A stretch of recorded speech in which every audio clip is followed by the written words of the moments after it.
Hey there, Life Editors!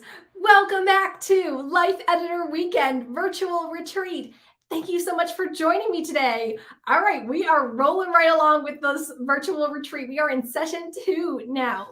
And I just want to introduce myself to those of you who are brand new to life editing. I'm Sage Grayson, and I'm a former book editor turned life coach. I help ambitious women edit their habits, routines, and mindsets to balance their happiness at work and home. I'm a life editor, and so are you.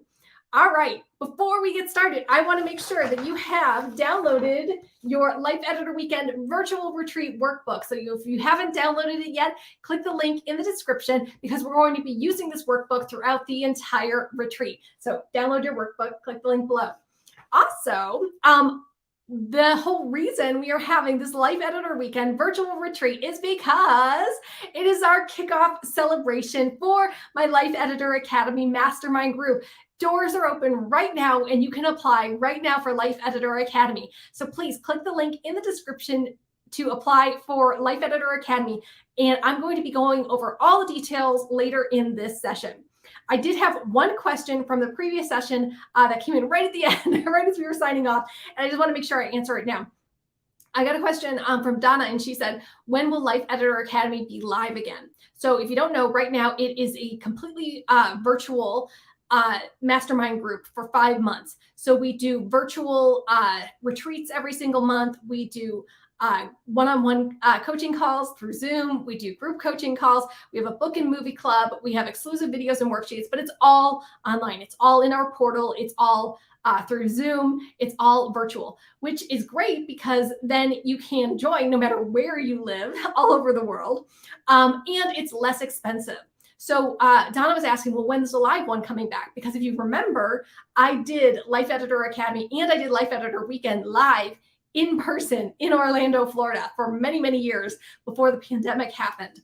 Now, if you remember also too, Life Editor Academy was a full year program and it was $10,000 for the entire year. So if you wanted to go to the Academy in person, you had to be locked in for an entire year. It was $10,000 and you had to be willing to travel to Orlando 3 times a year to do the retreats. So for some people, no problem. But I did get a lot of people saying like, oh, I wish it was a virtual one. Or I had some people in other countries or all the way across the country and they could only come in for 1 or 2 retreats, which kind of like was frustrating because the in-person retreats were so valuable. So Donna, I saw your question. As of right now, Life Editor Academy is staying virtual because it is shorter. It's just 5 months. And it's less expensive and we can reach people all over the world now. You don't have to pay for plane tickets or fly in 3 times a year for a retreat.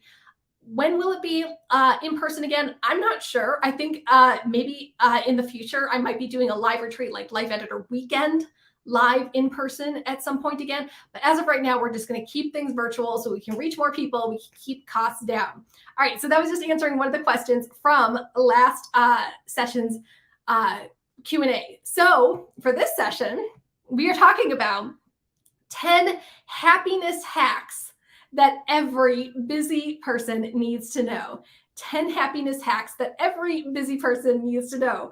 Are you a busy person? I don't know anyone who's not busy, but we're going to talk about how you can take control of your own happiness and make it a priority in your life, no matter how busy you are. We're talking about that during this session. And every single session during the Life Editor Weekend virtual retreat is a giveaway for one of my digital programs. And the giveaway for this session is my Life Editing for Beginners program. So Life Editing for Beginners is your ultimate self-development program. It walks you through my 5-step life editing process, and you're going to learn how to stick to good habits, reclaim your time, and stop procrastinating for good. So it's all the ins and outs of life editing. It's like a deep dive into my life editing process. But that's why it's called Life Editing for Beginners. So if you're totally new to life editing and you want to edit every area of your life, you're going to want to check out Life Editing for Beginners. So this is the giveaway for this session, and you can enter this giveaway by liking this video and leaving a comment either on Facebook or YouTube. You can do it either way. Like the video, leave a comment, and you'll be automatically entered into the giveaway for the Life Editing for Beginners program. All right. So let's get into this session, 10 happiness hacks that every busy person needs to know.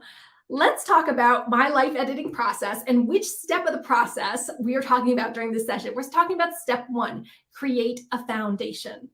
So, like we mentioned last time, when you need to make changes in your life, you don't just transform yourself. You don't just give yourself a total makeover. You don't take your current life and wad it up like a piece of paper and throw it in the trash. No, that's not what life editing is. We take what we've been given and we edit it. We make tiny changes. We do those baby steps to polish it up and make the best version of our lives for you, not for somebody else, but for you.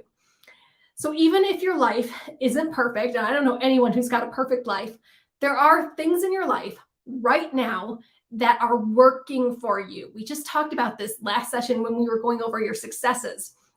So there are things that keep you stable, that support you, that keep you balanced and upright in your life, the things that are going well for you right now. Those things are called your foundation.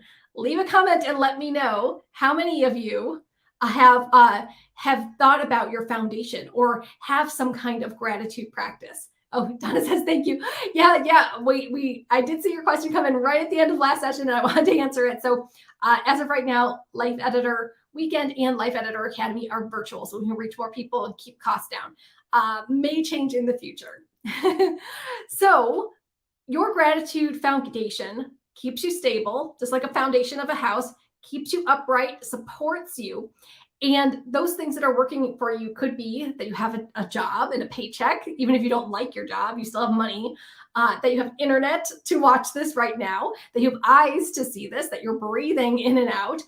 You might have family and friends that support you. You might live in a nice, safe neighborhood, whatever. There are lots of things in your foundation that are supporting you right now, even if things are going wrong in your life, even if there are other things that are bothering you and frustrating you and stressing you out, you do have things in your foundation.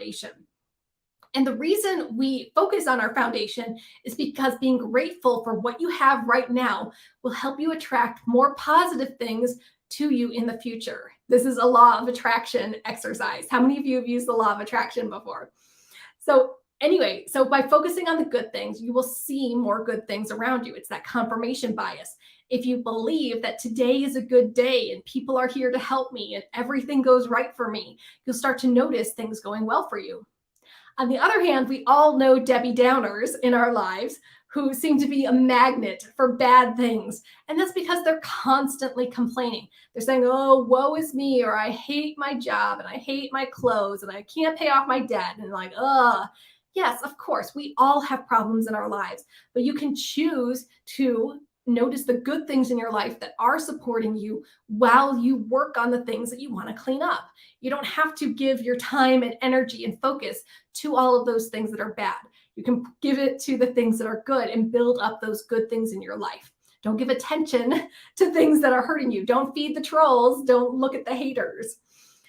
So, I want everyone to have some kind of gratitude foundation in their lives to attract more good things to you. That is step one of the life editing process. And we start with gratitude because you can't do any of these other hard things. You can't like change your bad habits or clean up your life or start new routines or rearrange all your time until you have a strong foundation to stand on. Because you are going to hit obstacles, things are going to be frustrating. This is life. I can't save you from the frustrations in life. But when those challenges hit, I want you to have a strong foundation, a good support network to help you move through it. And like I mentioned before, doors are now open for Life Editor Academy. So you can click the link below in the description if you need to build up your foundation and you want support of other women who are all working on their goals together. Okay. Donna says, I know I should have a gratitude practice, but I don't, and it's sporadic at best. That's true for most people. Like, leave a comment and let me know. Do you have a gratitude practice of any kind?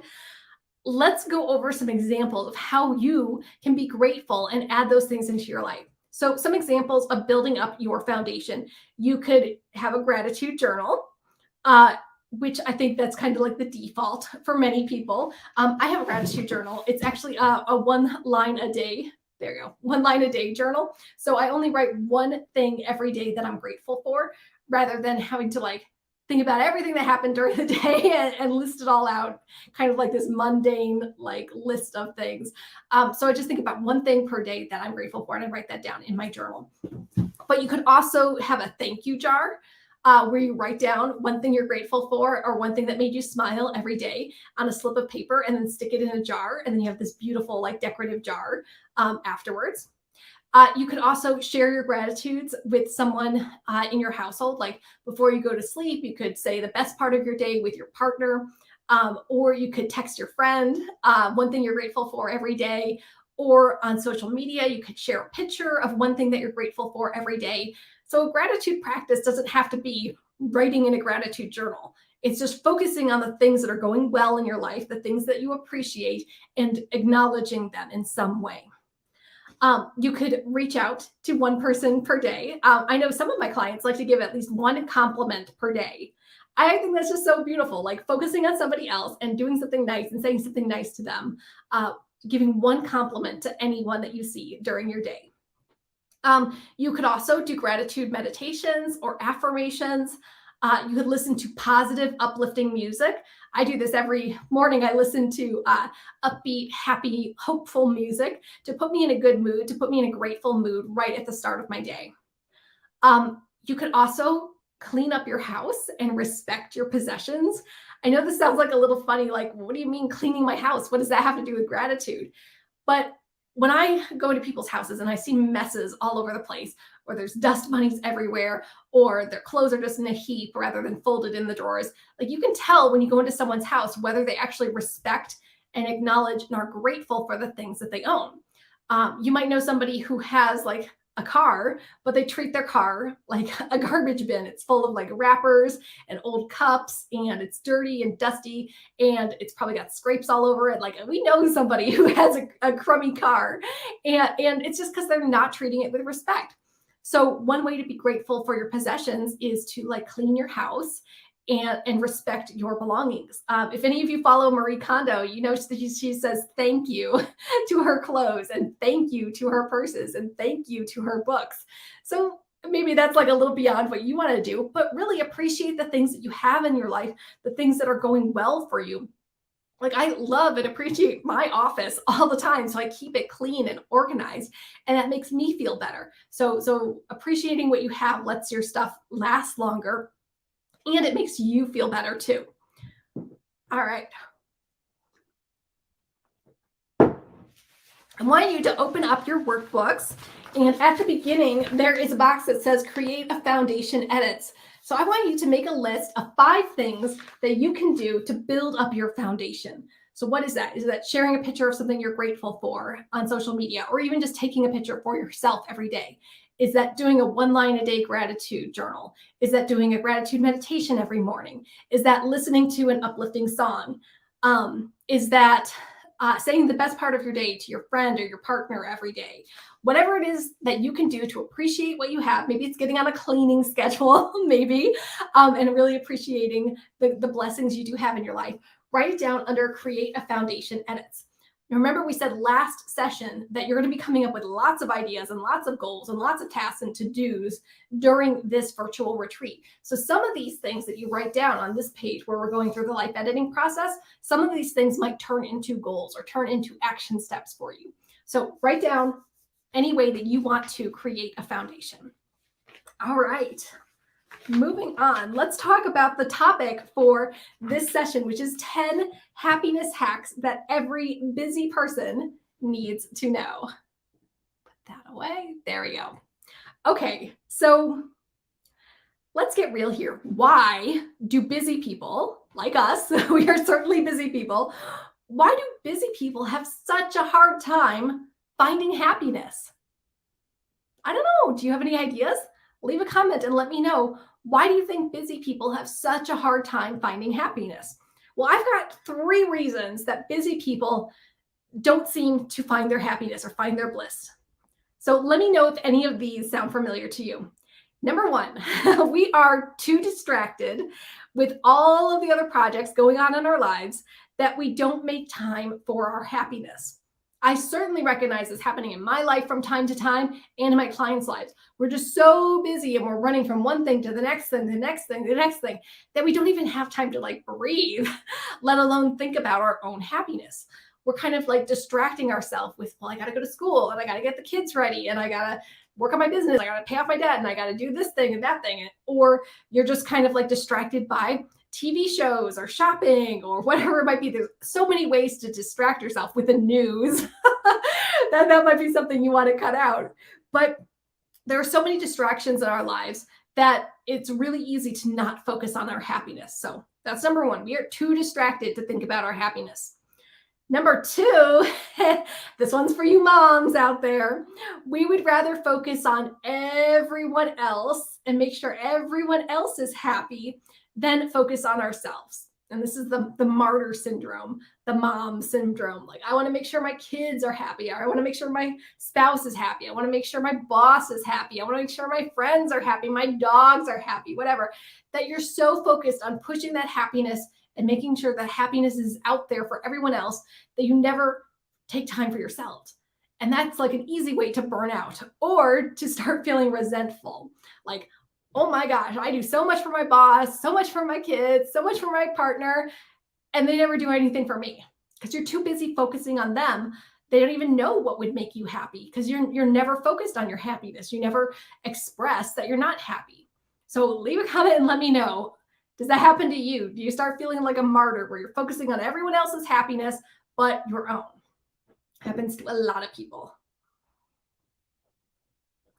And the last one, the third reason why busy people can't find their happiness, and I find this definitely true with type A, goal-oriented people like me and like my clients, is that we think being happy will make us complacent.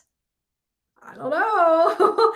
If you're happy, if you achieve all your goals, if you feel content in everything that you do, if you're grateful, that will make you slack off. That will make you lazy. Like, if you're happy with your job, you will never strive to get a promotion or get a new job or grow in your field. If you're happy with your weight in your body, then you'll never take any steps to get off that medication or to eat healthier foods or to lose weight or whatever. If you're happy, you'll just become complacent with your debt or with whatever else. And they worry that you'll just deal with all the problems in your life rather than actually making positive steps to change those things and make your life happier. So those are the three common reasons that I see that busy people, don't focus on their happiness. So they're too distracted. They're focused on everyone else's happiness, but not their own. Or they think people who are happy are complacent and they don't want to be lazy and complacent. They always want to be striving for more. So leave a comment and let me know, do any of those reasons resonate with you? I mean, I certainly recognize being so busy that I can't focus on my happiness. I'm just distracted and bombarded by too many things. Okay. Let's get into the good stuff. In your workbook, there is a page that says 10 happiness hacks every busy person needs to know. We're going to go through these 10 things right now, and I want you to think about which ones seem doable to you that you want to work on next. All right, happiness hacks. Let's start with number one. We just mentioned it, is to keep a gratitude journal. So I mentioned my 1 line a day journal, which makes it so easy. I only need to focus on one thing that I'm grateful for per day. I don't need to write a novel. I don't need to come up with 100 things, just one thing per day that I'm grateful for. So you could do that in a journal. You could do it in a Google Doc. You could text it to yourself or to your friend, but just think of one shining thing per day that you are grateful for. And that is like literally the easiest way to start a gratitude practice, to start feeling happy for what you have right now. Just one thing you're grateful for. If you're here during the Life Editor Weekend virtual retreat, leave a comment and let me know, what are you happy for right now that you're here at the retreat? That would be great. And remember, if you like this video and leave a comment, you will be entered to win this session's giveaway, which is the Life Editing for Beginners program. Okay, number two, the happiness hack I want you to try is to live a completely balanced life. And you're going to even out your work play, and rest. I know some of you have heard this before. It's the 8-8-8 method. So leave a comment and let me know if you've tried this. So every day, to have a perfectly balanced life, think about doing 8 hours of work, 8 hours of play, and 8 hours of rest. So work could be anything that drains your energy, that depletes you in some way. And it could be like enjoyable too. You could very much like your job or whatever your work is. Your work might be taking care of your kids or being a caregiver to somebody else. That could be work as well. But it depletes your energy by the end of the day. So you're losing energy while you're doing your work. Play is anything that gives you energy. So it's anything that's self-care. It's anything that lifts you up and makes you feel good. So that might be reading a book or taking a walk or taking a bubble bath or watching a show or having meaningful conversations with people or eating dinner with your family, whatever it is. Your playtime gives you that energy. So you've got 8 hours of play per day. And then the final 8 hours of your 24-hour day is rest, is sleep, is making sure you're getting enough rest to restore your body, to balance out your energy, to take care of your health so that you can do it all the next day. So 8 hours of work, 8 hours of play, 8 hours of rest. That doesn't mean that you have to like literally do 8 hours of work, cut it off, and then do 8 hours of play. It might be mixed up between, like you might do a little work in the morning and then take a break and then do more work and then have more play.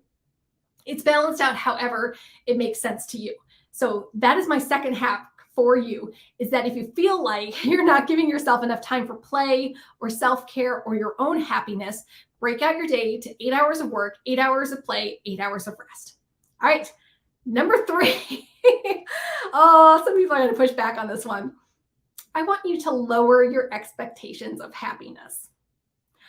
Of course, I want you to be happy. Of course, I want you to have great big goals and dream big and get out of your comfort zone and stretch yourself. But I think some of us get so caught up in what we think happiness must be that we won't accept anything else. So you need less than what you think to be happy. You might think, I need a sports car, or I need a great big house, or I need this perfect person who has no flaws at all to be my partner, or I need a job that pays me $1 million a year, and then I'll be happy. But honestly, you don't. You need far less than that to be happy. Like we just stated at the beginning of this session, is thinking about the teeniest, tiniest things that are going well for you in your foundation. Like you're breathing, you're here, you can see this, you've got internet, like tiny, tiny little things. I tell my clients this is having your version 1.0 life. So if you think about like technology or new phones that are being released, first they have version 1, which is pretty simple, and then they get feedback and they update it to version 2 or version 2.5 or whatever. They don't give you all the bells and whistles right at the beginning. Because honestly, a lot of times you don't know what you want and what you need until you like live a little and go through the process. So if phones can have like version 1, version 1.5, version 2, version 2.2, like whatever, for your life, for your happiness levels, you can have different levels of that. So maybe your first level of happiness is simply having a job. Like, yay, you're getting paid. No, it might not be the best job. No, you might have like a crummy commute or your boss is mean or whatever, but you have a job. Allow that to be version 1. Version 2 might be better hours or getting a raise, or it might be getting a new job or something like that. But don't feel like you can't be happy unless you have everything you could possibly want in the entire world. Leave a comment and let me know, has that ever happened to you where you feel like you can't allow yourself to be happy because you don't have the house yet, you don't have the perfect job, you don't have 1 million subscribers or whatever it is that you want. And I want to say that yes, you can be happy with fewer things. So focus smaller, lower your expectations for your happiness. Okay. Happiness hack number 4 is to choose fewer goals. We just talked about this last session, that you will be happier having fewer, more focused goals. You'll be more likely to reach those goals than if you had 100 goals that you were working on simultaneously. I like to give this example that I want you to consider your life a boutique store, not a big box store. So think about a big box store like Walmart or Target, where they do thousands and thousands of things. You can get your groceries, you can get clothes, you can get auto parts, you can get medicine, you can get a million things at a big box store. But the quality of everything is kind of, it's not that great because they're dividing their attention among thousands and thousands of items. However, a boutique store does one or two things very, very well. They don't divide their attention, they just focus on one or two things. Like a boutique might sell beautiful cocktail dresses, or a boutique might sell, I don't know, just a single kind type of car or something like that. It's one thing and they rock it out and they knock it out of the park. I want you to treat your life like a boutique. You're not trying to do 100 goals and spreading yourself thin and burning out and giving yourself an ulcer. You're not going to do that. You're going to focus on 1 to 3 goals for every 12-week plan. We just talked about this in the last session. And you're going to achieve those goals and feel really, really good about them rather than having 100 goals and you achieve none of them. All right. So happiness hack is to choose fewer goals. Don't spread yourself too thin. Number 5 happiness hack is to find your intrinsic motivation. Yes. So for those of you who have done my Startup in 60 program, we talk a lot about intrinsic motivation. And that is motivation and reasons to do something that come from inside you. It's intrinsic rather than extrinsic motivation that comes from outside of you. So if you're doing something to please society or to please your family or to please your boss or whoever, you're not going to be as happy as if you do something for yourself. Think about weight loss. Many of my clients are focusing on weight loss. So if you are trying to lose weight because your spouse is bothering you about it, or because your doctor is on your case about it, or whatever it is, you're going to be less likely to stick with that goal and actually lose the weight than if you're doing it for yourself because you want to feel healthy, because you want to feel good in your body, because you want to have energy to do things throughout your day. So if you want to be happier in your life, whatever your goals are, make sure you're doing it for you, that you want that, you have that intrinsic motivation. You're not motivated by other people telling you that that's what you should want. Honestly, you're going to have extrinsic and intrinsic motivation in your life. You're going to have both of them. But if you want lasting change, if you want to stick with those good habits that you've made, you're going to need to find your inner drive, your inner motivation to do it. All right.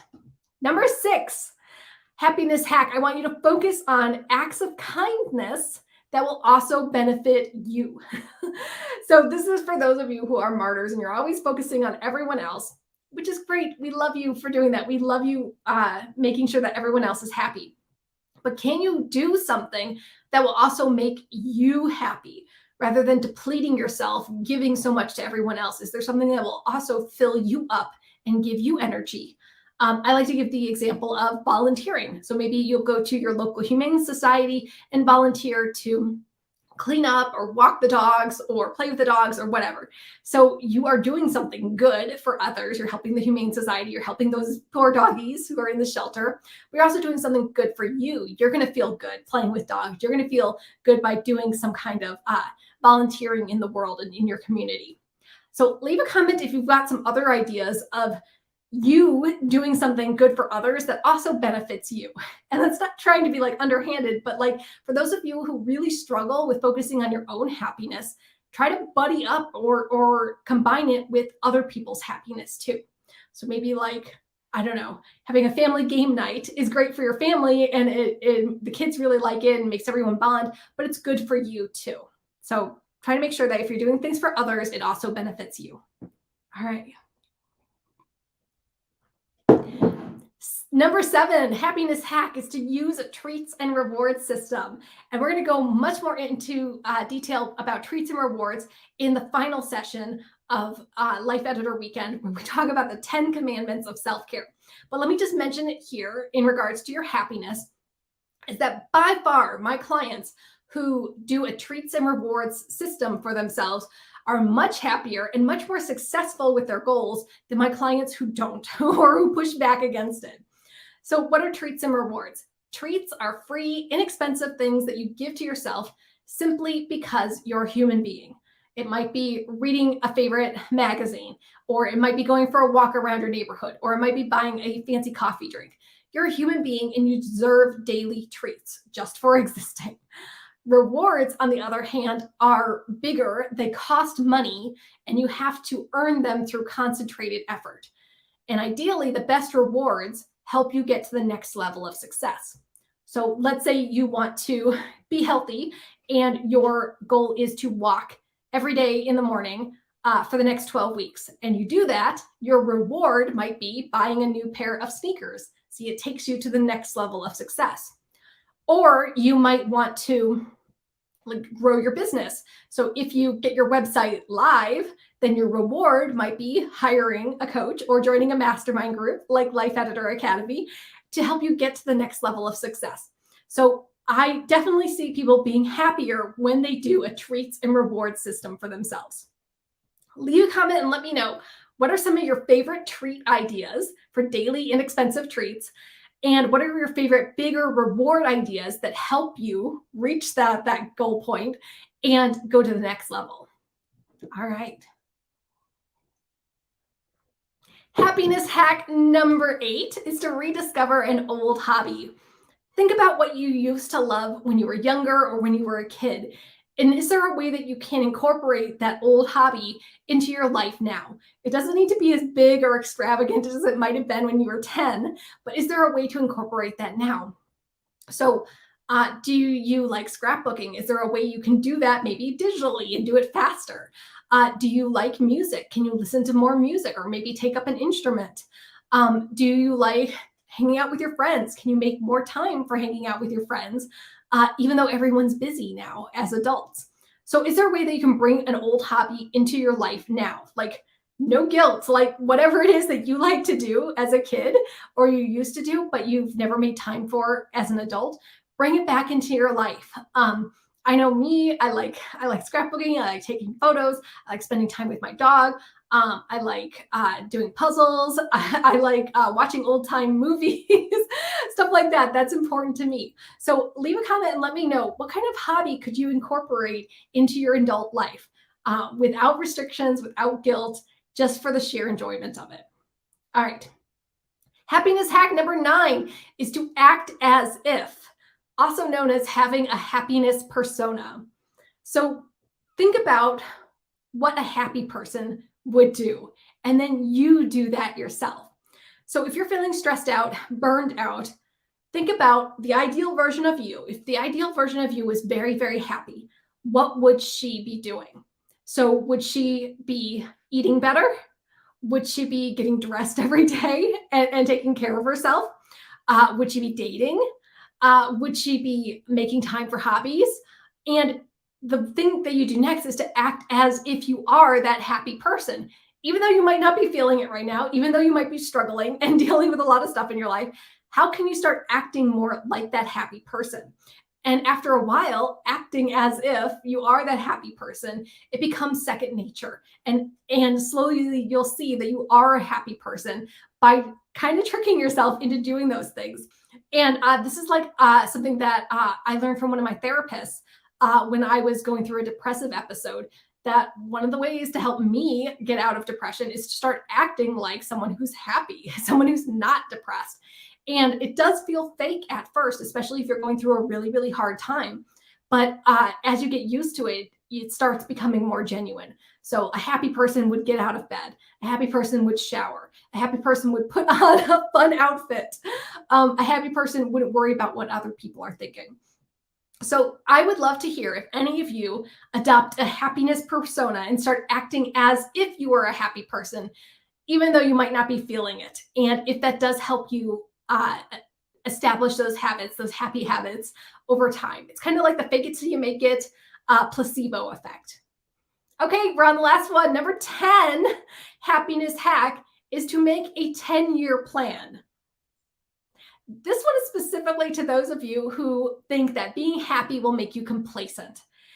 And we did talk about doing 12-week plans in the previous session, but sometimes if you're feeling like, I don't want to be happy because that'll make me like sit on my butt and they'll make me lazy and complacent, I want to keep striving and keep moving forward, Great. We love that. We love that, like getting out of your comfort zone and doing more. But if you look at your 10-year plan and you say, like, where do you want to go now? Where do you want to go next year and the year after and the year after? Though I don't generally recommend that to my clients, it does help my clients who are worried about becoming complacent because they can see there is always something else to do. Like once you achieve this milestone, there's another milestone and another one and another one. So maybe you start selling digital programs for your business, and then you can start doing coaching for your business, and then you can start doing mastermind groups, and then you can start doing live events, and then you can start like doing TV shows or whatever. Like there's all sorts of different things that you can do. So sometimes pulling back and looking at that big 10-year plan can make you realize, oh, okay, I'm not going to be complacent. I can enjoy myself and be happy right where I'm at right now, knowing that there is always something else to strive for. I'm never going to run out of things to strive for by being happy. All right, open up your workbook. I want you to write down those 10 happiness hacks. I'll review them really quick in just a second. And then I want you to make a note of how you are going to implement these favorite hacks. Remember, we talked about last session to circle, highlight, or star the things that you want to work on next. So add those down here, the ones that you're going to implement next. So here are the 10 happiness hacks. Keep a gratitude journal. Live a balanced life with 8 hours for work, 8 hours for play, 8 hours for rest. Number 3 is to lower your expectations for happiness, your version 1.0. Number 4 is to choose fewer goals. Number 5 is to find your intrinsic motivation. Number 6 is to focus on acts of kindness that also benefit you. Number 7 is to use treats and rewards. Number 8 is to rediscover an old hobby. Number 9 is to act as if or act like a happy person. And number 10 is to look at your 10-year plan and reassure yourself that there will always be something to strive for. All right. Woo! Let me know which one of those happiness hacks sound most exciting to you. Which one of those are you going to try this weekend? Leave a comment and let me know. And if you are enjoying this session, I want to make sure that you are giving this video a big like and leaving a comment. That will enter you into the giveaway for this session for my digital program, Life Editing for Beginners. And all you have to do is like this video, leave a comment either on Facebook and YouTube, and you'll be entered into the giveaway for Life Editing for Beginners, which is a really great program if you're totally new to life editing, if you're totally new to life coaching, and you want a guided step-by-step plan going through the 5 steps of my life editing process. I really love this beautiful program. It's a really great beginner program if you haven't tried it yet. And as I mentioned before, the Life Editor Weekend Virtual Retreat is our kickoff celebration for my Life Editor Academy Mastermind Group. And this is for ambitious women who want to reach all of their big goals in a supportive environment. So we work on everything from health to home, family to finances. We tackle all your big goals in every area of your life and business. So whatever you're working on next, we just did your 12-week plan. So whatever you're working on next, we can help support you with that. In the Academy, you get one-on-one calls with me. You get group calls with all of the other ladies. You get 3-hour virtual retreats every single month that follows a different step of the life editing process. You get exclusive videos and worksheets. You get a private portal. We have a book and movie club, and we change accountability partners every single month so everyone gets support and everyone gets to know what everyone else is working on. And if you stick around, I've got a great video to share with you from one of the graduates of Life Editor Academy.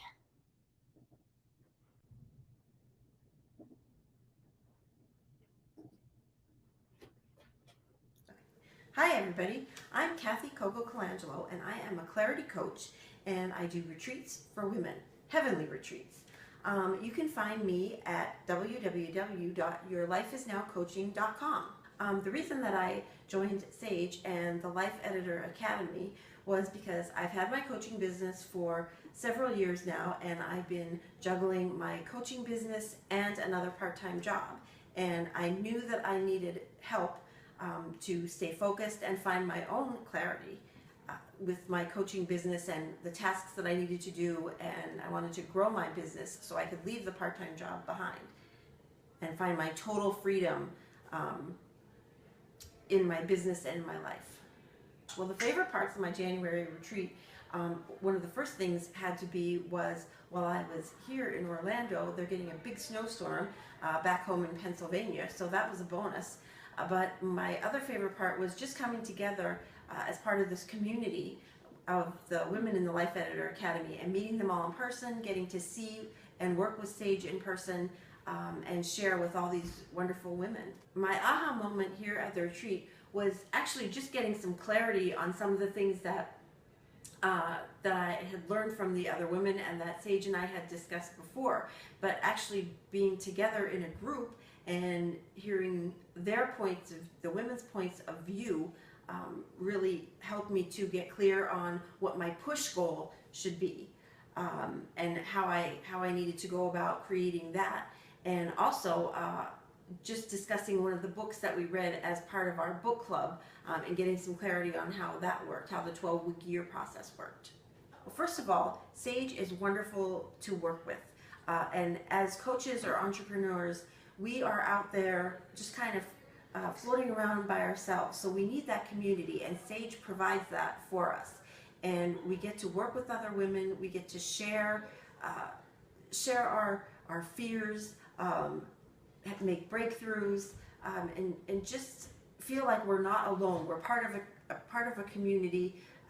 We're not out there just working all alone by ourselves, and other people feel the same way that we do. We're not alone with the way that with our thoughts and our feelings and our sense of overwhelm and confusion sometimes.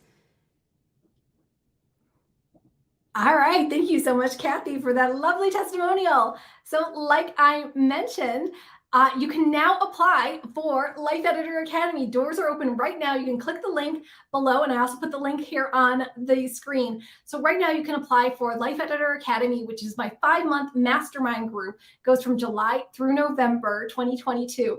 And I would love to see you join and get the support that you need from other women and from me as we go through the 5-step life editing process, and we rock out any big goals that you have in any area of your life. So go ahead and apply now for Life Editor Academy. Doors are open now until the 24th. So make sure you apply ASAP, and we'll set up a free discovery call, and I can give you all of the details. All right, Life Editors, this is the Life Editor Weekend Virtual Retreat, and we've just wrapped up session 2, which is 10 happiness hacks that every busy person needs to know. I hope you loved it. Again, if you're watching the replay, go ahead and leave a comment and let me know your thoughts, and I will be coming back and checking all of the comments all weekend long. All right, stick around. We have another session coming up in just a few minutes, and I will talk to you again real soon. Bye.